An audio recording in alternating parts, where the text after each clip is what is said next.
Halo Sobat Ulu Bocor, kembali lagi saya akan membahas sedikit tentang PSM Makassar, di mana kita tahu PSM Makassar kemarin berhasil mengalahkan Malut United di Stadion Gelora B.J. Habibie dengan skor 3-2. Gol-gol PSM Makassar dicetak oleh Abdurrahman, Sarul Aditya, dan Jo Albertin Pereira atau Balotelli.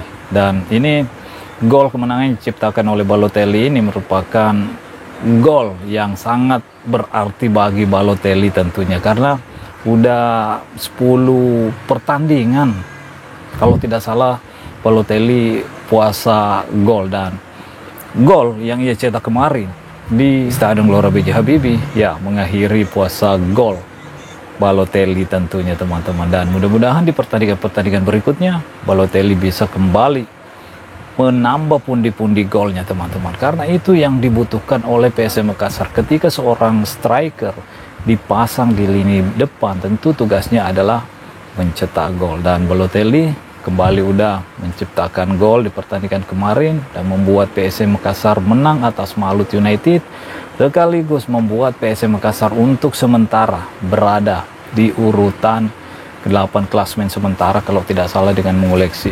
47 poin teman-teman. Kemenangan PSM Makassar ini bukan kemenangan yang biasa-biasa saja teman-teman atas Malut United, karena ternyata Malut United ini sudah lama tidak terkalahkan. 100 hari lebih Malut United tak merasakan kekalahan, dan PSM Makassar berhasil memangkas atau memotong laju kencang yang diperlihatkan oleh Malut United di pertandingan pekan ke-32 BR Liga 1 yang berlangsung di Stadion Gelora B.J. Habibie Parepare.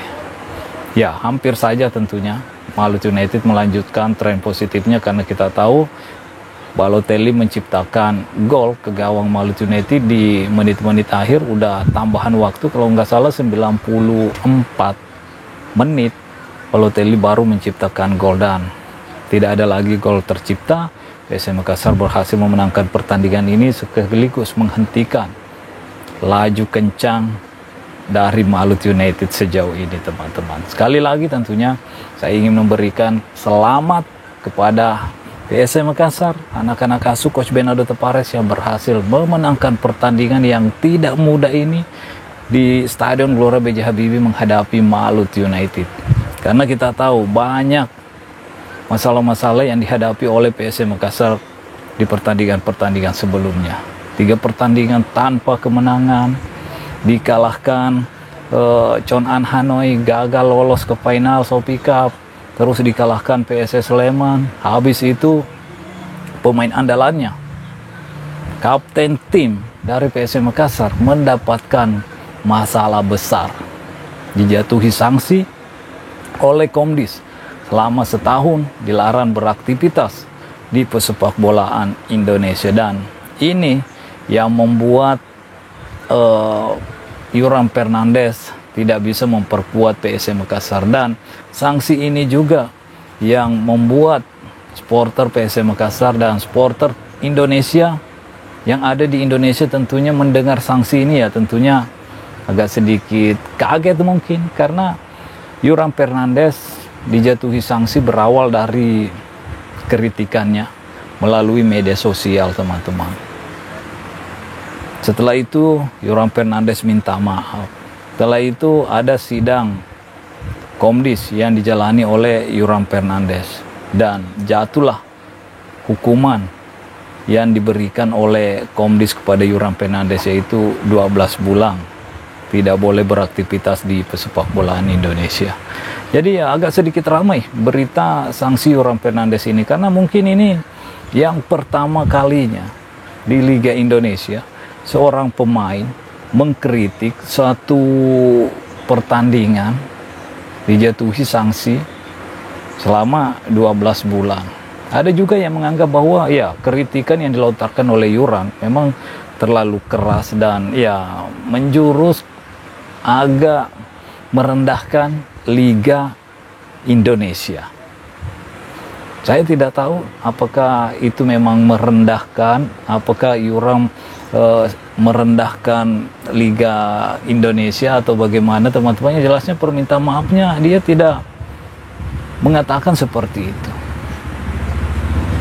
Jadi ya tentunya banyaklah yang mengait-ngaitkan tentang hal itu. Tapi menurut saya kita harus mengambil sisi lain juga dari apa yang dikatakan oleh Yoram Fernandes.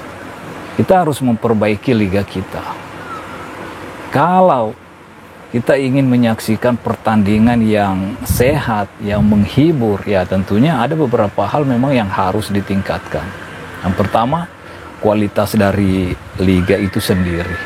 Yang kedua, kualitas perangkat pertandingan, termasuk wasit, termasuk orang-orang yang berada di belakang video assistant referee. Karena itu sangat berpengaruh dalam hal membantu keputusan wasit yang ada di atas lapangan. Ini juga sering menjadi perdebatan di kalangan pencinta sepak bola Indonesia. Keputusan-keputusan wasit terkadang ya kurang adil dalam tanda petik teman-teman ya. Jadi tentunya teknologi bagus karena udah ada video assistant referee di Liga 1, tapi tentunya kualitas SDM-nya ya harus juga ditingkatkan teman-teman. Itu menurut saya. Jadi jangan cuma menghakimi Yoram, menganggap Yoram merendahkan Liga Indonesia, terus kita lupa apa yang sering kita lihat di Liga 1 sejauh ini teman-teman. Ya kita nggak usah munafik lah, kita memang sering melihat lah ada beberapa keputusan-keputusan wasit yang kita anggap itu pelanggaran, tapi wasit yang memimpin di atas lapangan tidak mengcall hal itu sebagai pelanggaran. Pasti teman-teman pernah melihat tapi ya inilah yang saya katakan, selain teknologi, kualitas SDM kita juga harus ditingkatkan.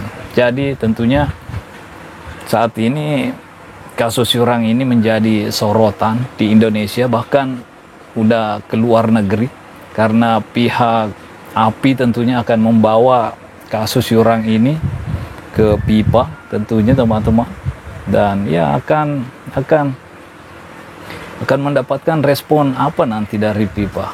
Kalau kita dikritik seperti ini terus kita menghukum pemain-pemain yang mengkritik itu dengan hukuman yang tidak wajar, ya tentunya akan ada juga yang menganggap bahwa petinggi-petinggi pesepak bolaan di Indonesia ya anti kritik teman-teman. Itu tentunya tidak bagus untuk perkembangan sepak bola kita, karena akan ada pertimbangan-pertimbangan lain jika pemain-pemain ingin berkarir di Liga Indonesia, dan tentunya ya kita akan sulit berkembang. Jadi saya harap ke depannya ya ini tentunya akan ada perbaikan, dan mudah-mudahan PSM Makassar mengajukan banding dengan kasus yang menimpa Yoram Fernandes ini, dan pihak terkait yang menangani pihak banding PSM Makassar ya tentunya harus melihat lebih luas. Jangan hanya karena tersinggung dengan kata-kata yang ditulis oleh Yoram Fernandes di akun media sosialnya. Pemain ini udah minta maaf loh. Jadi sekali lagi saya berharap tentunya ini diselesaikan dengan baik untuk Yoram, baik untuk liga kita, baik untuk PSM Makassar. Itu yang saya harapkan teman-teman. Dan ada juga berita yang menarik tadi saya dengar setelah pertandingan Persik Kediri Arema FC, di mana tim tamu Persik Kediri katanya mobilnya dilempari batu oleh oknum supporter dari Arema FC. Tentunya ini kita akan menantikan juga seperti apa hukuman yang akan diberikan oleh Komdis kepada klub yang supporternya, oknum supporternya melakukan hal-hal yang ya kurang pantas seperti ini teman-teman. Karena kita tahu Yoram bukan bermasalah karena doping, bukan bermasalah karena pelanggaran berat, tapi dihukum selama 1 tahun. Bagaimana dengan pelanggaran-pelanggaran pelemparan mobil pemain dari oknum supporter tuan rumah? Apa pelanggarannya? Jadi mungkin sampai di sini dulu. Stay healthy, no baper-baper. Bye-bye.